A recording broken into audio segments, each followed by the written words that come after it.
রাসূলুল্লাহ সাল্লাল্লাহু আলাইহি ওয়াসাল্লাম একদিন মসজিদে নববীর মধ্যে ঢুকলেন। হযরত আবু হুরায়রা রাদিয়াল্লাহু তাআলা আনহু থেকে বর্ণিত হাদিস।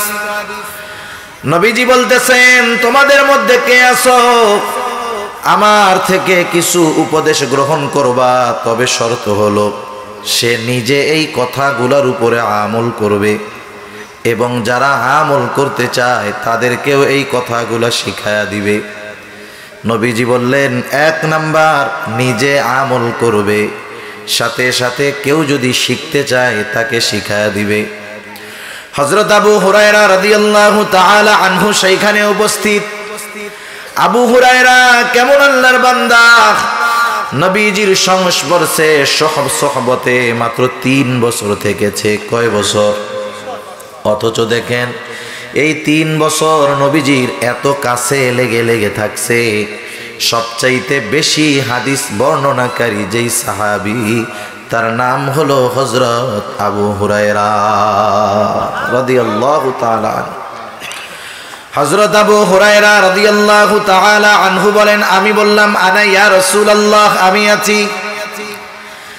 এবার রাসূলুল্লাহ সাল্লাল্লাহু আলাইহি ওয়াসাল্লামের সামনে গেলাম। ফাখাযা বিয়াদাইয়া, তিনি আমার হাত দুটো ধরলেন, হাতটা চেপে ধরলেন, গুনে গুনে 5টা নসিহত করলেন। কয়টা নসিহত? 5টা নসিহত নবীজি হযরত আবু হুরায়রা রাদিয়াল্লাহু তাআলা আনহুকে করছে। ওই 5টা নসিহত আমরা শুধু আজকে শুনবো নয়, বরং আমলে পরিণত করার চেষ্টা করব। আল্লাহ তাআলা তৌফিক দান করুন। এবার হযরত রাসূলুল্লাহ সাল্লাল্লাহু আলাইহি ওয়াসাল্লাম হযরত আবু হুরায়রা রাদিয়াল্লাহু তাআলা আনহুকে 1 নম্বরে বললেন, ও আবু হুরায়রা, ইত্তাকিল মাহারিমা তাকুন আ'বাদান নাস। মানুষ যদি সবচাইতে বড় আবেদ হতে চায়, মানুষের জন্য কি করণীয়? আমরা তো মনে করি নফল ইবাদত যে বেশি বেশি করে সে মনে হয় বড় আবেদ। বিষয়টা মূলত এমন নয়, বরং অল্প আমল করেও নবীজির কাছ থেকে জান্নাতের সুসংবাদ পেয়েছেন এমন সাহাবীও দুনিয়া থেকে অনেক গত হয়ে গেছে। অনেক সাহাবী ছিলেন যাদের আমল অনেক বেশি ছিল তা না, কিন্তু নবীজির কাছ থেকে জান্নাতের সুসংবাদ তারা পেয়ে গেছেন। সুবহানাল্লাহ। রাসূলুল্লাহ সাল্লাল্লাহু আলাইহি ওয়াসাল্লাম, হাদিসটা বর্ণিত হয়েছে আব্দুল্লাহ ইবনে আমর ইবনুল আস রাদিয়াল্লাহু তাআলা আনহু থেকে।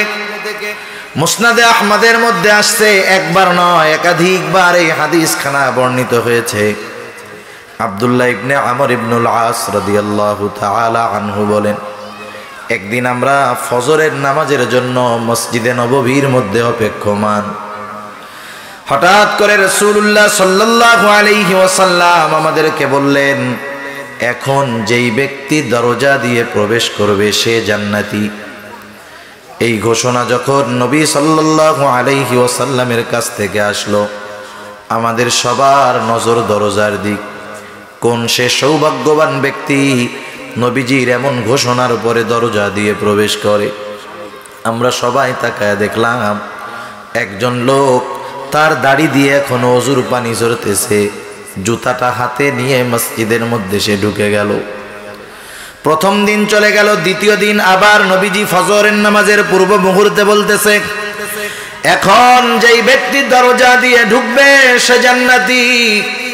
আমাদের নজর সবার দরজার দিকে, কোন সে সৌভাগ্যবান ব্যক্তি এখন দরজা দিয়ে প্রবেশ করবে। আমরা তাকায় দেখলাম গতদিন যেই ব্যক্তি যেই অবস্থায় প্রবেশ করেছে, আজকেও সে সেই অবস্থায় দরজা দিয়ে ঢুকলো। তৃতীয় দিন আবার নবীজি ফজরের পূর্বে বলতেছেন, এখন যেই ব্যক্তি দরজা দিয়ে ঢুকবে সে জান্নাতি। আমরা সবাই দরজার দিকে তাকায় দেখলাম গত 2 দিন যেই ব্যক্তি ঢুকেছে, যেই অবস্থায় ঢুকেছে, আজকেও সে। বলেন তো, যার ব্যাপারে পরপর 3 দিন নবীজি জান্নাতের সুসংবাদ দিলেন, ওই লোকটা যে জান্নাতি কোনো সন্দেহ আছে নাকি? কোনো সন্দেহ নেই, কারণ নবীজি নিজের থেকে কিছু বলেন না। রাসূলুল্লাহ সাল্লাল্লাহু আলাইহি ওয়াসাল্লাম দ্বীনের ব্যাপারে নিজের থেকে কিছু বলেন না। আল্লাহ তাআলা বলেন, ওয়ামা ইয়ানতিকু আনিল হাওয়া ইন হুয়া ইল্লা ওয়াহয়ুহা।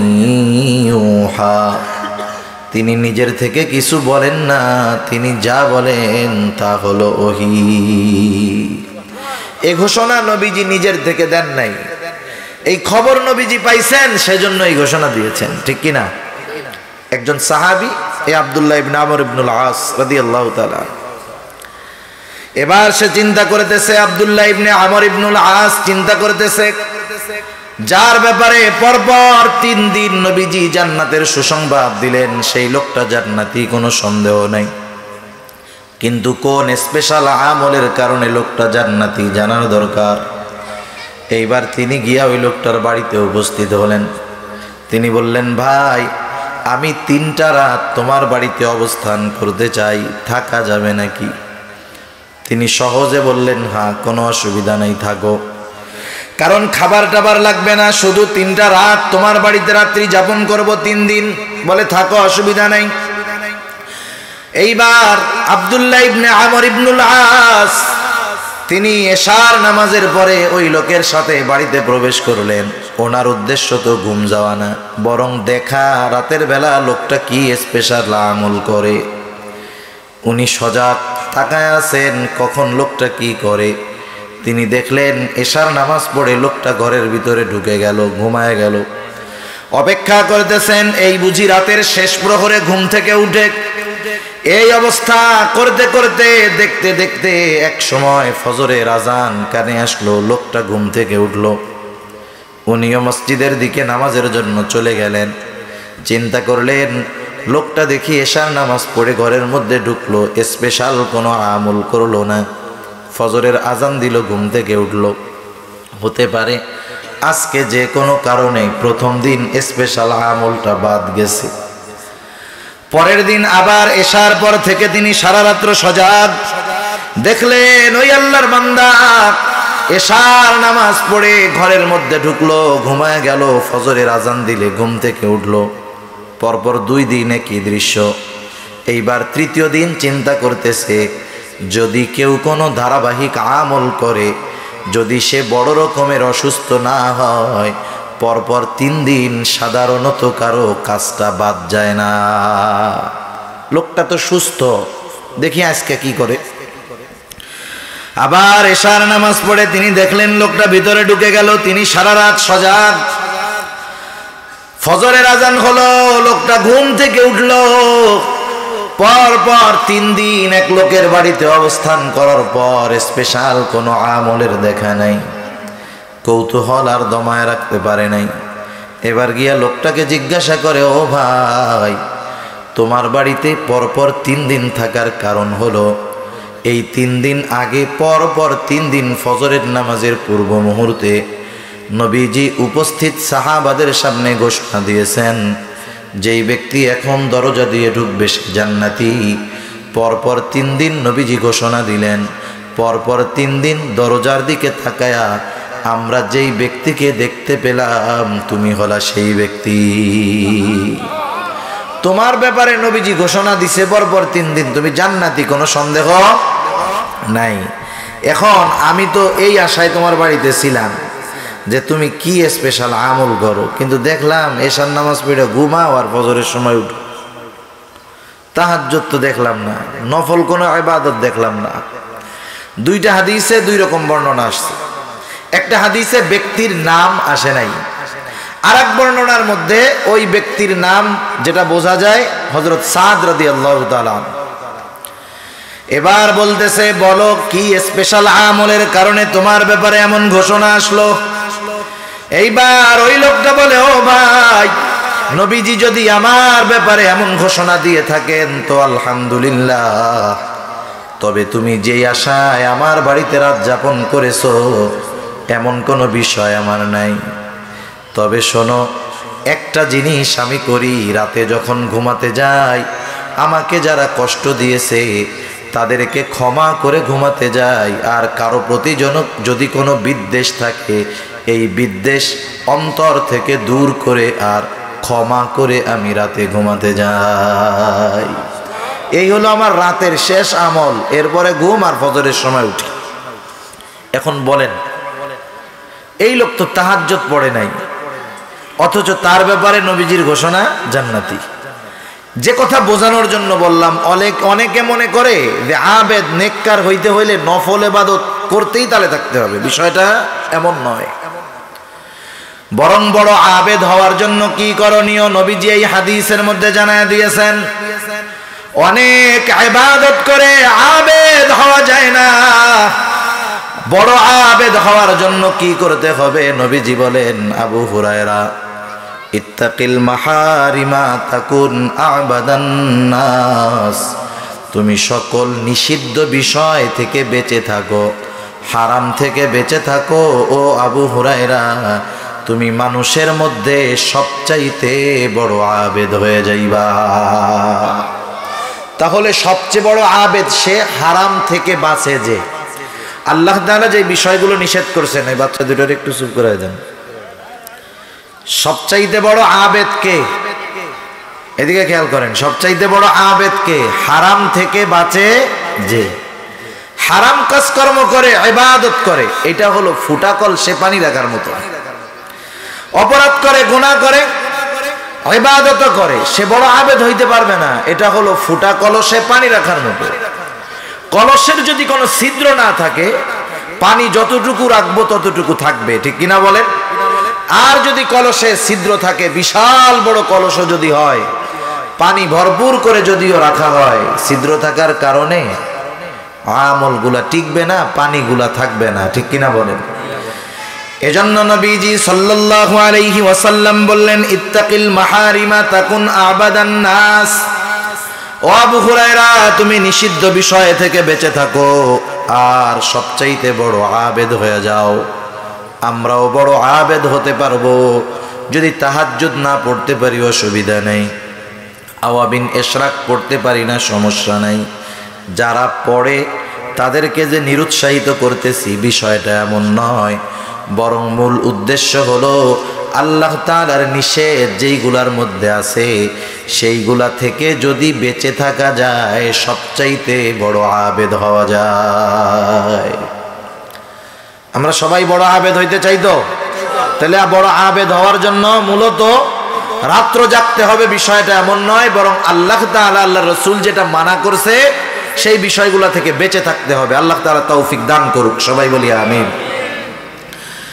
এরপরে নবীজি বলেন, তুমি যদি সবচাইতে বড় ধনী হতে চাও, আমরা ধনী হইতে চাই, ধনী। মনে রাখবেন, সম্পদ যার আছে সে যে ধনী তা না। মূলত ধনীকে আল গিনা, গিনান নাফস, অন্তরের ধনী হইল সবচাইতে বড় ধনী। যে স্বল্পে তুষ্ট থাকতে পারে সে বড় ধনী। আর যে শুধু করে নাই নাই খাই খাই, ও এখনো ধনী হইতে পারে নাই। অঢেল সম্পদের মালিক, কিন্তু এখনো তার আরো সম্পদ চাই চাই চাই। আমরা যদিও ওর সম্পদের পাহাড় দেখতে পারি, কিন্তু প্রকৃতপক্ষে ও ধনী হতে পারে নাই। রাসূলুল্লাহ সাল্লাল্লাহু আলাইহি ওয়াসাল্লাম সবচেয়ে বড় ধনী হওয়ার আমল আমাদের শিখিয়ে দিয়েছেন। মনে রাখবেন, ধনী মূলত সে যার চাহিদা নাই, আর যার চাহিদা আছে সে ধনী হতে পারে নাই। স্বল্পে তুষ্ট যে সে মূলত ধনী, আর প্রকৃত মুমিন যে সে স্বল্পে তুষ্ট থাকতে পারে। নবীজি এক হাদিসের মধ্যে বলেন, বনি আদমের পেট কবরের মাটি ছাড়া ভরবে না। তারে যদি একটা স্মরণের পাহাড় দেওয়া হয়, স্মরণের জমিন দেওয়া হয়, ও আরো একটা স্মরণের পাহাড় জমিনের আকাঙ্ক্ষা করবে, আর ওইটা যদি পায় আর একটার করবে। ওর চাহিদা কখনো ভরবে না, ওর পেট ভরতে পারে একমাত্র কবরের মাটি। সেজন্য চাহিদা যার মধ্যে বেশি, মূলত সে ধনী হইতে পারে নাই। রাসূলুল্লাহ সাল্লাল্লাহু আলাইহি ওয়াসাল্লাম বলেন, ওয়া আরদা বিমা কসামাল্লাহু লাক। আল্লাহ তাআলা তোমার জন্য যেটা নির্ধারণ করে রেখেছেন, আমি আপনি দুনিয়ার জমিনে কতটুকু সম্পদ পাবো, কতদিন হায়াত পাবো, কতটুকু মাল জিনিস পাবো, এটা আল্লাহ রব্বুল আলামিন আমার আপনার জন্য নির্ধারণ করে রাখছে। কতটুকু খাবো, কতটুকু পাবো, সব আল্লাহ তাআলার পক্ষ থেকে বন্টন করা আছে। কাকে আল্লাহ কতটুকু দিবেন এটা আল্লাহ তাআলার পক্ষ থেকে বন্টন করা আছে। বান্দার কাজ কি? অনেক সময় ইউরোপ আমেরিকার যারা, ওরা বলে চেষ্টাই সকল সফলতার মূল, কিন্তু প্রকৃত মুমিন শুধু চেষ্টাকে সফলতার মূল মনে করে না, বরং তাকদীরকেও সে বিশ্বাস করে। ঠিক কিনা বলেন? প্রকৃত মুমিন চিন্তা করে আমি চেষ্টা করব, আমার যদি তাকদীরে থাকে আল্লাহ তাআলা তাহলে আমাকে এটা দিবেন। আর ইউরোপ আমেরিকা যারা বেঈমান, তাকদীর বিশ্বাস করে না, এরা বলে আমি আমার চেষ্টার মাধ্যমেই সফলতা অর্জন করতে পারবো। যে চেষ্টা করবে সেই পারবে।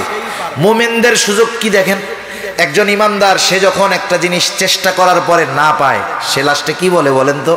আমার তাকদীরে নাই, চেষ্টা করছি পাই নাই। সোজা কথা শেষ। টেনশন নাই, পেরেশানি নাই। অমুসলিম যারা, আমরা যাদেরকে উন্নত বিশ্বের মানুষ বলি, ইউরোপ আমেরিকা এদের সম্পদ, বড় বড় উঁচু অট্টালিকা, দামি দামি গাড়ি, তাদের বিলাসিতা দেখে আমরা মুসলমানেরা অনেক সময় আফসোস করি। অথচ আল্লাহ রাব্বুল আলামিন বলেন, যদি মুমিনের ঈমান হারা হয়ে যাওয়ার আশঙ্কা না থাকতো, আল্লাহ তাআলা তাদের বাড়ির ছাদগুলা, সিঁড়িগুলা স্বর্ণরূপার বানায়া দিতেন। আমরা তো ইটের বিল্ডিং, স্টিল বিল্ডিং দেখাই ঈমানের 12টা বেজে যায়। আর যদি দেখতাম তাদের বাড়ির সিঁড়িগুলা স্বর্ণের, ছাদগুলা রূপার, তাহলে কত মানুষ যে ঈমান হারা হয়ে যাইত তার কোনো হিসাব থাকতো না। ঠিক কিনা বলেন?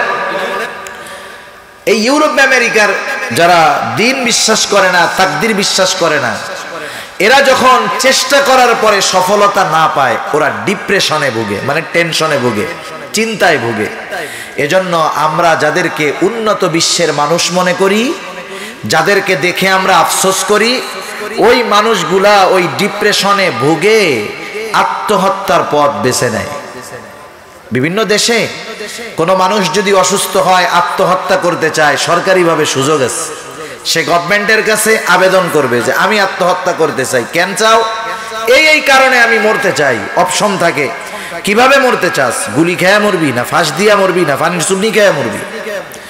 ও যেই অপশন দেয়, এরপরে ওই আবেদন জমা দেওয়া হয়।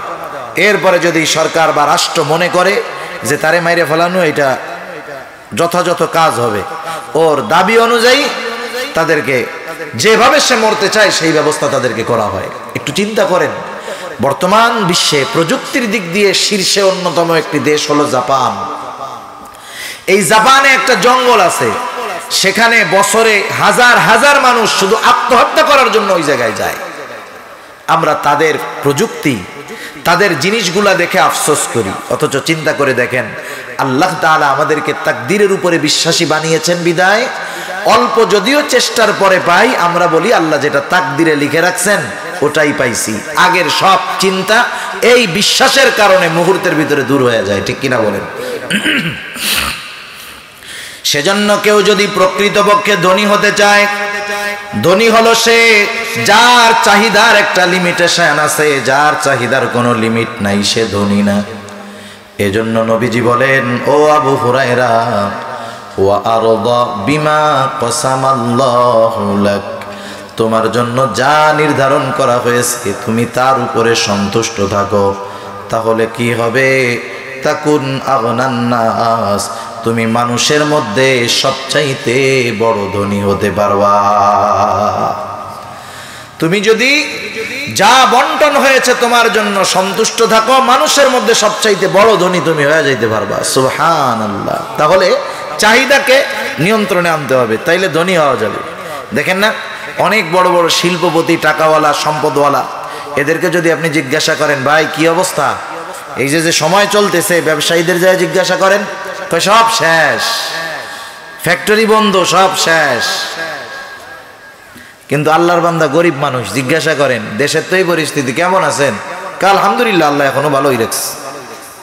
তার কোনো টেনশন নাই, কিন্তু চাহিদাকে নিয়ন্ত্রণ করার কারণে তার মধ্যে টেনশন নাই, ওই লোকটাই আসল ধনী। আর 10টা গার্মেন্টসের মালিক, ফ্যাক্টরির মালিক, এখনো কি কয়? সব শেষ। ব্যাংকে ঋণ আছে 50 কোটি টাকা, কারেন্ট নাই, গ্যাস নাই, কেমনে শোধ করব? সুদের টাকা, হারাম টাকা, কেমনে শোধ করব? শেষ। ও জীবনে কোনোদিন মনের দিক দিয়া ধনী হতে পারবে না। এজন্য নবীজি বলেন আল গিনা গিনান নাফস, অন্তরের ধনী হলো আসল ধনী। অন্তরের ধনী যদি আমরা হতে চাই, চাহিদাকে নিয়ন্ত্রণ করতে হবে। আল্লাহ তাআলার পক্ষ থেকে যা আমার আপনার জন্য নির্ধারণ করা হয়েছে তার উপরে সন্তুষ্ট থাকতে হবে। এই কথাই নবীজি বলেন, ও আবু হুরায়রা, ওয়া আরদা বিমা কসামাল্লাহু লাক তাকুন আগনান নাস, তোমার জন্য আল্লাহ তাআলা যতটুকু নির্ধারণ করেছে তুমি ততটুকুতে সন্তুষ্ট থাকো, তুমি মানুষের মধ্যে সবচাইতে বড় ধনী হয়ে যাইবা। তাহলে ধনী হওয়ার পদ্ধতি নবীজি বলে দিয়েছেন। 3 নাম্বার উপদেশ নবীজি সাল্লাল্লাহু আলাইহি ওয়াসাল্লাম বলেন, ওয়া আহসিন ইলা জারিকা তাকুম মুমিনা, তুমি তোমার প্রতিবেশীর উপরে ইহসান করো, প্রতিবেশীর সাথে সদাচরণ করো, ভালো ব্যবহার করো। আসলে দেখেন, প্রতিবেশীর হকের ব্যাপারে নবীজি সাল্লাল্লাহু আলাইহি ওয়াসাল্লাম বলেন, জিবরাইল আমাকে প্রতিবেশীর হকের ব্যাপারে এতটা গুরুত্ব দিয়েছে, এতটা গুরুত্ব দিয়েছে, আমি তো এক সময় মনে করেছিলাম না জানি আল্লাহ তাআলার পক্ষ থেকে প্রতিবেশীকে ওয়ারিস বানায়া দেওয়া হয়। এ ভলিউম বাড়াও, কথা টানে না কেন? এত বড় এক মেশিন নিয়ে বসে রয়েছে মিয়া, এই জায়গার কথা টাস টাস করে টানবে। প্রতিবেশীর সাথে সদাচরণ করো, ভালো ব্যবহার করো। সেজন্য আমাদেরকে আগে উত্তম প্রতিবেশী নিজে হতে হবে। আমাদের পরিস্থিতি হলো আমরা সবাই চাই আমাদের প্রতিবেশী ভালো হোক, কিন্তু নিজে ভালো প্রতিবেশী হতে চাই না। মানুষের জন্য অন্যতম ওই গরিব মানুষটা বড় আশা নিয়ে যখন আসলো, তার এই আশাটা মুহূর্তের মধ্যে খান খান হয়ে যাবে, ঠিক কিনা বলেন? এজন্য প্রতিবেশীর সাথে সর্ব অবস্থায় ভালো আচরণ, উত্তম ব্যবহার।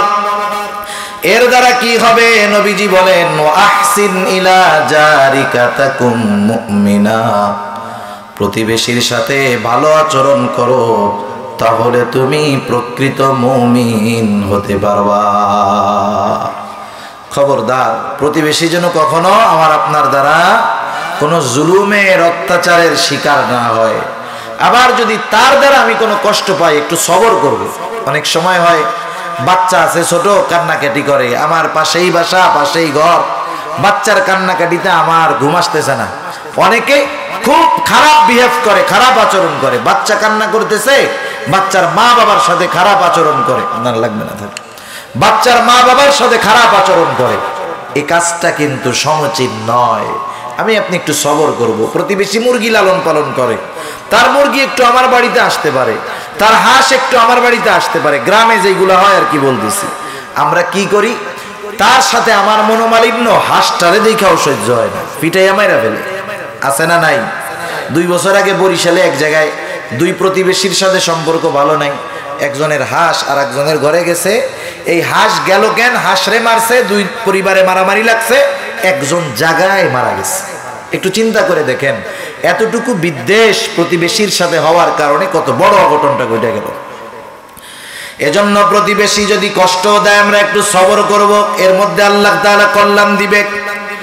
এরপরে নবীজি সাল্লাল্লাহু আলাইহি ওয়াসাল্লাম বলেন, ওয়া আহিব্বা লিন্নাস মা তুহিব্বু লিনাফসিক, তুমি মানুষের জন্য সেটাই পছন্দ করবা যেটা তুমি নিজের জন্য পছন্দ করো। মানুষের জন্য পছন্দ ওইটা করবা যেটা তুমি নিজের জন্য পছন্দ করো। আমাদের অভ্যাস কি? আমরা আমাদের জন্য যেটা পছন্দ করি না সেটা আমরা আর একজনের দিয়া দিতে পারলে বাস। অনেকে আছে যখন ছেঁড়া টাকা পয়সা থাকে, দান সাদকা করার সময় খুঁজে খুঁজে ওইটারে বের করে। মসজিদের মধ্যে যখন দান করবে, ছেঁড়া টাকাটা ওই জায়গায় দেয়। যে টাকা কেউ নেয় না, ওই টাকাটা মসজিদের দান বাক্স সামনে আসলে চিন্তা করে, অন্যরা না নিল, তুমি তো আর পালাইতে পারবা না। এই ছেঁড়া টাকা মসজিদের মধ্যে দিয়ে দেয়। যারা জুমায় খতিব সাহেব আছেন, এরা এই খবর খুব ভালো মতো জানে। প্রায় জায়গায় দেখা যায় যে মসজিদের মধ্যে 10,000 টাকা কালেকশন, এর মধ্যে 2-4-500 টাকার অবস্থা এমন, ওই টাকা আর কেউ নিবে না। তার মানে এই টাকাটা ওই জায়গায় দিছে কেন? অন্য জায়গায় চালাইতে পারে না। এই জন্য সেজন্য এমনটা আমরা করব না। নবীজি বলেন ওয়াহিব্বালিন নাস মা তুহিব্বু লিনাফসিক, তুমি মানুষের জন্য সেটাই পছন্দ করবা যেটা তুমি নিজের জন্য পছন্দ করো। এটা সর্বক্ষেত্রে করতে হবে, দান সাদকার ক্ষেত্রে করতে হবে, হাদিয়া দেওয়ার ক্ষেত্রে করতে হবে। কিন্তু আমাদের অভ্যাস কি, কিছু সাদকা আছে যেগুলা সুন্নাহ, আর কিছু আছে ফরজ, কিছু আছে ঐচ্ছিক সাদকা যেটা করলে সওয়াব, না করলে কোনো গুনাহ নাই। আবার কিছু সাদকা আছে এটা অবশ্যই অবশ্যই করতেই হবে। যেমন যাকাত, এটাকেও বলা হয় সাদকা। যাকাত এটা কোরআনের ভাষায় কি সাদকা, এটা সাদকাকেও যাকাত বলা হয়। আচ্ছা, এখন দেখেন আমাদের দেশে বিভিন্ন বড় বড় কাপড়ের মার্কেটে রোজার আগের থেকেই দেখবেন বিশাল ব্যানারে টানানো থাকে যে যাকাতের কাপড়, লুঙ্গি, শাড়ি এগুলো পাওয়া যায়। আপনারা দেখছেন কম বেশি এরকম দেখছেন না, পাওয়া যায়। আচ্ছা, যাকাতের শাড়ি, লুঙ্গি এটার স্পেশালিটি কি? এটা খুব হাই কোয়ালিটির, দান সদকা করবে খুব ভালো, এর চাইতে ভালো কাপড় আর নাই, এর চাইতে ভালো লুঙ্গি আর নাই, এর চাইতে ভালো শাড়ি আর নাই। এটা যাকাতের স্পেশাল শাড়ি কাপড়গুলো দোকানের মধ্যে রাখে। বিষয়টা কি এমন না, বরং সবচাইতে নিকৃষ্ট লুঙ্গিটার নাম দিছে যাকাতের লুঙ্গি, সবচাইতে নিকৃষ্ট শাড়িটার নাম দিছে যাকাতের শাড়ি। 100-150-200 টাকার মধ্যে লুঙ্গি শাড়ি হয়ে যায়। কত আফসোস যে এই 100-150-200 টাকার শাড়ি আনতে গিয়ে বাংলাদেশের অনেক জায়গায় যাকাত আনতে গিয়ে 500 টাকার মাল আনতে গিয়ে মানুষ তার জীবনটা হারায় ফেলে। ঘটে এরকম ঘটনা, ঘটে কি ঘটে না বলেন? ঘটে, অভাব নাই। গত 2 বছর আগে এক জায়গায় যাকাতের টাকা আনতে গিয়া, শাড়ি লুঙ্গি আনতে গিয়া 20 জন মানুষ পদপিষ্ট হয়ে তারা মারা গেছে।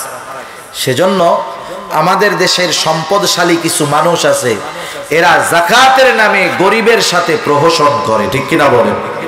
তারা মনে করে যাকাত দিয়ে সে তার গরিবের উপকার করতেছে। বিষয়টা এমন নয়, বরং যাকাত দেওয়ার মাধ্যমে, মানুষকে সাহায্য করার মাধ্যমে সে তার সম্পদটাকে রক্ষা করতেছে, ঠিক কিনা বলেন?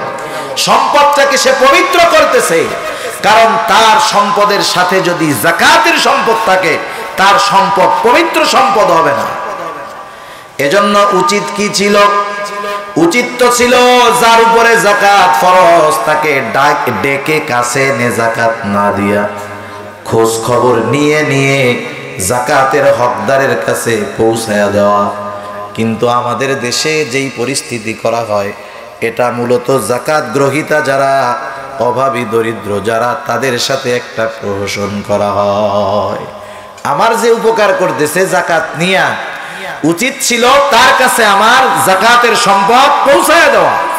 সে নিতে আসছে, কিন্তু আমি তার সাথে কেমন আচরণ করলাম? 150 টাকার লুঙ্গি, 150 টাকার শাড়ি দিয়ে দিলাম। এখন একবার ধোয়া দেওয়ার পরে ওই শাড়ি আর লুঙ্গি পরা যায় না, তেনা হয়ে যায়। 3 বছরের পোলাপান টান দিলেও সেটা ছিঁড়া যায়। এখন বলেন, যিনি এই সাদকা দিলেন, ওই যাকাত গ্রহীতা যদি বলে তোমার এই শাড়ি কাপড় তো আমরা মেলা বছর পরলাম, এইবারে লুঙ্গিটা তুমি পরো, তোমার বাপরে দিও, আর তোমার বউরে এই শাড়িটা পরাইও, কি বলবে? গ্রহণ করবে? বরং উল্টা আরো তার উপরে তার জুলুমের শিকার হওয়া লাগতে পারে, ঠিক কিনা বলেন? তার মানে সে যেটা সাদকা করেছে সে নিজে পছন্দ করে না। এজন্য নবীজি বলেন, মানুষের জন্য তুমি সেটাই পছন্দ করবা যেটা নিজের জন্য পছন্দ করো। তুমি যেটা নিজে খাইতে পছন্দ করো, মানুষকে সেটা খাওয়াইবা। তুমি যেটা নিজের জন্য পছন্দ করো, মানুষকে সেটা দিও না, খাওয়াইও না। নবীজি বলেন, যদি তুমি এমনটা করো, ও আরদা, তুমি যদি এমনটা করো, ও আহিব্বা লিন্নাস, মানুষের জন্য তুমি সেটাই পছন্দ করো, মা তুহিব্বু লিনাফসিক, যেটা তুমি নিজের জন্য পছন্দ করো, মানুষের জন্য যদি তুমি সেইটা পছন্দ করো, কি হবে? তাকুম মুসলিমা, তুমি তাহলে প্রকৃত মুসলমান হয়ে যাইবা।